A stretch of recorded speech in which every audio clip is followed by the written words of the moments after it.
ખેડબ્રહ્મા વિધાનસભા અંતર્ગત અનુસૂચિત જાતિ મોરચા દ્વારા સંમેલન યોજાયું હતું. સમગ્ર વાત કીધું સાબરકાંઠા અરવલ્લી લોકસભા ચૂંટણી અંતર્ગત ખેડબ્રહ્મા વિધાનસભા અનુસૂચિત જાતિ મોરચા દ્વારા સંમેલન યોજાયું હતું, જેમાં ઈડરના ધારાસભ્ય રણમલભાઈ વોરાના અધ્યક્ષસ્થાને થયું હતું. જિલ્લા પ્રમુખ રાજેશભાઈ તેમજ જગદીશભાઈ મહામંત્રી તેમજ ઉમંગભાઈ સરવૈયા, ઉમંગભાઈ વર્મા તેમજ ખેડબ્રહ્મા તાલુકા ભાજપના પ્રમુખ સુરેશભાઈ પટેલ તેમજ લીલાબેન બારડ તેમજ કમલભાઈ તેમજ વિનોદભાઈ પરમાર, યોગેશભાઈ, વસંતભાઈ પરમાર સહિતના ઉપસ્થિત રહ્યા હતા.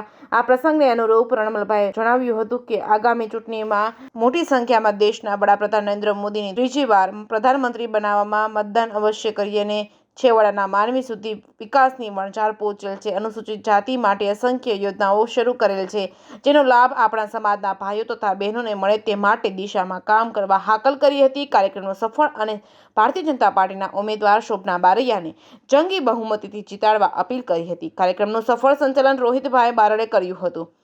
JKS ન્યૂઝ ગુજરાતી સાથે ચંદ્રશેખર ભાવસાર, ખેડબ્રહ્મા.